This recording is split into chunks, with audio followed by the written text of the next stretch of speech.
Halo, Assalamualaikum, Shalom, Om Swastiastu, salam sejahtera buat kita semua. Pada kesempatan kali ini, kami akan memaparkan proyek UTS mata kuliah praktikum pemrograman multimedia untuk penugasan proyek SketchUp. Berikut anggota kelompok kami yang terdiri dari saya sendiri, Christian Jonathan, ada Grandida Manegara, ada Karnelia Raisa, ada Melissa Claudia, dan ada Putri Fazrina. Untuk UTS mata kuliah praktikum pemrograman multimedia, kelompok kami membuat klaster yang bernama Tritinium. Tujuan proyek ini adalah untuk membangun sebuah kompleks perumahan yang modern dan nyaman dengan fasilitas yang lengkap dan terintegritas. Lokasi proyek berada di kota atau daerah yang dimana tertarik dengan proyek ini. Untuk gambaran lengkapnya, silahkan simak presentasi kami. SketchUp merupakan perangkat lunak desain grafis yang dikembangkan oleh Trimble. Pendesain grafis ini dapat digunakan untuk membuat berbagai jenis model, dan model yang dibuat dapat diletakkan di Google Earth atau dipamerkan di 3D Warehouse. Perumahan di klaster Tritinium, contoh jenis-jenis perumahan yang tersedia di proyek, seperti rumah tipe tingkat 1 dan tingkat 2 yang megah. Contoh tipe-tipe perumahan yang tersedia di proyek seperti tipe 2 kamar tidur, 3 kamar tidur, atau 4 kamar tidur. Fasilitas perumahan, beberapa fasilitas yang tersedia di perumahan seperti lapangan bola, area parkir yang luas, danau, dan kafetaria. Beberapa gambaran visual tentang desain perumahan dapat disimak pada slide ini. Nah, selanjutnya yaitu ada lapangan sepak bola. Nah, jenis lapangan bola yang tersedia di proyek ini seperti lapangan sepak bola pada umumnya. Kami menggunakan rumput Manila, yakni rumput yang paling sering digunakan di lapangan sepak bola. Fasilitas yang tersedia di lapangan bola ini, selain dibuka untuk umum, terdapat juga area parkir yang luas dan dekat dengan kafe. Gambaran visual tentang desain lapangan sepak bola ini kami dapat disimak pada slide ini. Selanjutnya yaitu ada area parkir area.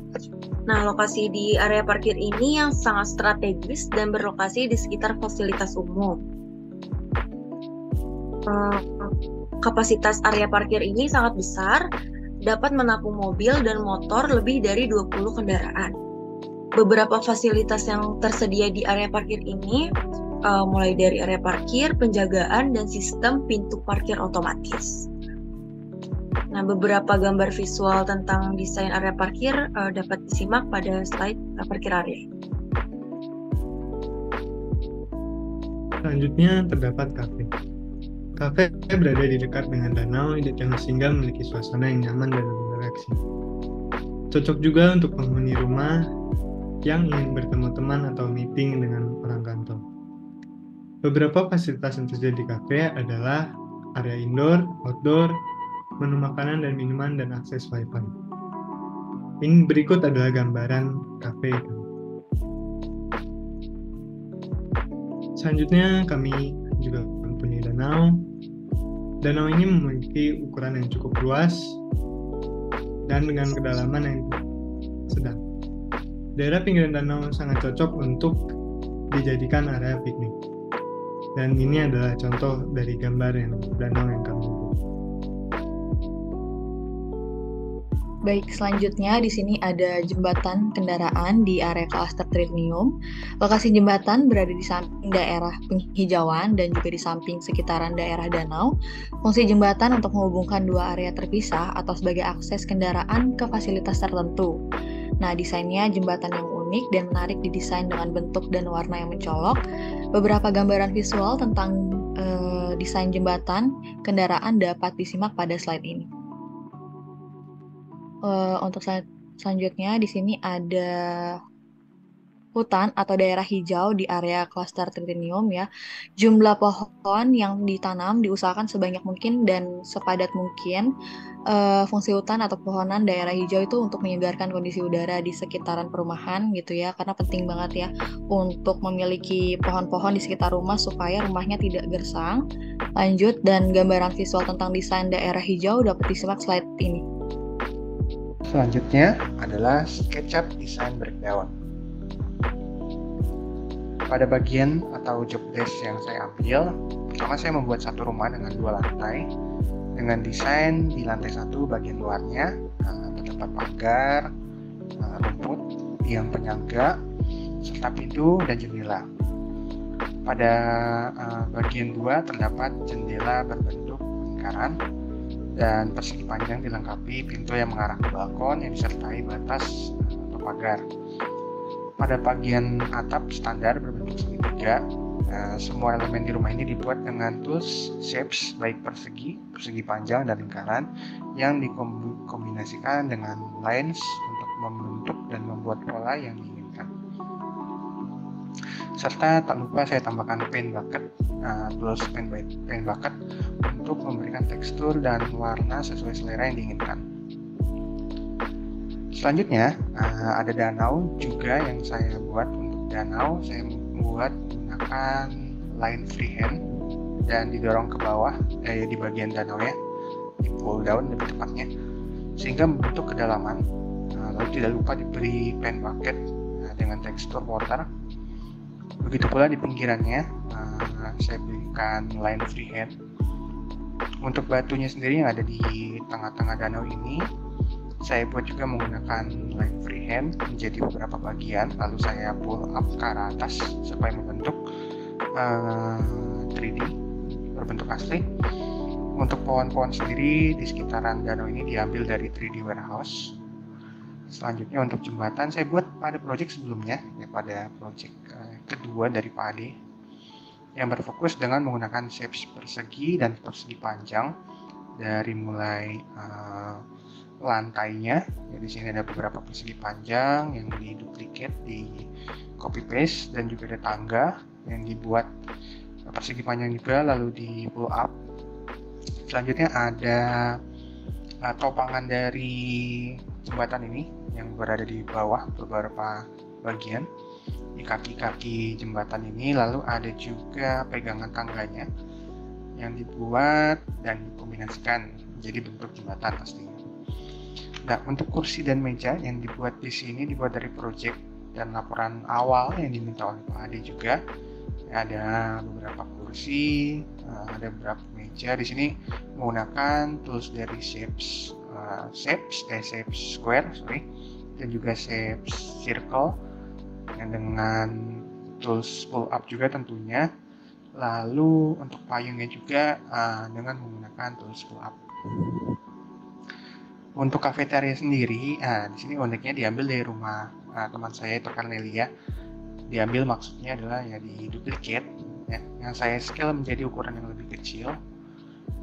Jadi di sini rumah aslinya ada di daerah perumahan dan di sini saya scale saja menjadi lebih kecil untuk ukuran kafe atau kafeteria. Untuk pagar di sekeliling ini dibuat melingkari area ini tentunya dengan paint bucket default untuk desain pagar. Jadi kurang lebih gambaran seperti ini. Ada beberapa pintu juga, pintu untuk ke area danau ini dan juga pintu untuk ke lapangan. Nah, untuk sekitaran area taman ini di bagian lantai atau jalanan ini disertai dengan desain konblok berumput juga di pinggirannya dari desain default yang sudah ada di paint bucket. Sementara itu di sini saya membuat satu rumah yang memiliki 2 lantai, yang memiliki luas tanah 16 meter x 14 meter atau seluas 24 meter persegi, dengan luas bangunan 11 meter x 14 meter x 2 atau seluas 308 meter persegi, yang memiliki ketinggian di setiap lantainya adalah 3,2 meter. Dengan desain bagian luarnya ada pagar tembok, tiang penyangga, dan mempunyai kolam renang sebesar 9,2 meter x 3,5 meter. Dan rumah ini juga dilengkapi dengan pintu 2 sebagai pintu utama dan memiliki 8 kaca. Pada bagian atap, rumah ini juga dilengkapi dengan atap prismahit dengan menggunakan bantuan dari move. Semua elemen di rumah ini dibuat dengan tool shape baik persegi dan persegi panjang. Dikomunikasikan dengan lines untuk membuat pola yang diinginkan. Serta paint bucket untuk memberikan tekstur dan warna sesuai selera yang diinginkan. Dan kami juga memiliki opsi untuk yang ingin bagian depannya adalah rumput. Selanjutnya kami juga menambahkan mobil untuk membuat suasana perumahan ini menjadi lebih hidup. Mobil ini kami mengambil dari 3D Warehouse. Selanjutnya untuk jembatan, saya buat pada proyek sebelumnya. Berfokus dengan menggunakan shape persegi dan persegi panjang, dan dikombinasikan menjadi bentuk jembatan. Jembatan ini difungsikan untuk mobil yang saya bangun sepanjang 43 meter dengan lebar 5,2 meter di setiap jembatan. Dan untuk daerah hijau, kami menanam semaksimal mungkin pohon yang kami bisa tanam. Kami mengambil pohon ini dari 3D Warehouse, dan fungsi pohon ini adalah untuk meningkatkan udara di sekitar perumahan. Nah, di sini saya juga membuat satu rumah dengan bentuk seperti ini. Dapat dilihat pada bagian rumah ini, saya buka dan terdapat area rumput dan garasi atau tempat parkir kendaraan. Nah, untuk bagian depannya, khususnya di lantai 1, terdapat 3 jendela dan 1 pintu. Untuk bagian ini, saya buat dengan menggunakan tool square yang dikombinasikan dengan beberapa tools lain dan dibolongkan lalu diisi dengan warna jendela. Untuk bagian depan luar, lantai 2, terdapat balkon, pagar balkon, dan 3 jendela. Di sini saya membuat dengan cara yang sama seperti di lantai 1. Untuk detail pada bagian dalamnya hanya lebih ke arah desain tangga yang terdapat di dekat jendela lantai 1 dan lantai 2. Gitu. Untuk sekat-sekat tiap ruangan yang berada di dalam terdapat beberapa pintu dengan model yang kurang lebih sama dengan pintu yang di depan. Selanjutnya, pagar pembatas di sekitar klaster dibuat dengan tool shape square dan dikombinasikan dengan beberapa lines ditarik menjadi lebar dan tinggi dengan ukuran 86,68 meter kali 18,69 meter kali 5,42 meter. Huruf timbul petunjuk area dan klaster dibuat dengan tools 3D yang terdapat di sekitaran pagar, yaitu tulisan klaster, petunjuk area parkir dan lapangan bola, serta petunjuk ke arah kafetaria dan danau. Area parkir. Di sini, hal yang pertama dibuat adalah garis parkir antar setiap kendaraan. Pada bagian ini, saya membuat secara manual dengan bantuan gambaran, contoh di Google. Dan setelah pembentukannya sudah ada, saya isi dengan tool paint bucket berwarna putih. Dan untuk mobil-mobil yang ada di sini diambil dari 3D Warehouse software SketchUp. Nah, pagar pelindung yang mengurung area parkir di sini berukuran 58,18 meter kali 15,74 meter kali 5,44 meter. Diisi juga dengan pen bucket berwarna pagar yang ada di bawaan software SketchUp ini. Pada bagian atau arah sisi lapangan dibuat satu pintu kecil untuk akses keluar masuk ke lapangan. Selanjutnya, pintu masuk area parkir dan pos petugas parkir dan palang pintu kendaraan dibuat secara manual juga. Untuk pos area parkir ini menggunakan tool shape yang dibentuk kotak dan dibolongkan kedua sisi. Satu sisi untuk pintu, satu sisi untuk jendela petugas. Untuk bagian palang pintu masuk kendaraan dibuat dengan shape square dan circle yang dibuat secara 3D dan diberi warna dengan tool pen bucket berwarna hitam dengan aksen kuning. Selanjutnya, untuk area terakhir yang akan di breakdown adalah lapangan sepak bola. Pada area ini terdapat pagar di sekeliling lapangan bola dengan panjang 86,62 meter dan lebar 58,18 meter. Di satu sisi, lapangan digunakan pagar besi dan di satu sisinya menggunakan pagar atau tembok perumahan yang terhubung dengan komplek perumahan. Untuk pagar sendiri dibuat dengan sangat mudah, hanya dengan tool shapes yang dibuat dan dibentuk persegi panjang secara tipis. Lalu di pull up untuk kesan timbul ke atas dibuat dengan skala ukuran 5,42 meter. Setelah itu terdapat dua gawang yang dibuat dengan cara tool shapes yang berbentuk persegi panjang yang dipotong-potong menggunakan tools lines dan dibentangkan dengan ukuran panjang 11,79 meter dan lebar 3,81 meter dan tinggi 4,69 meter.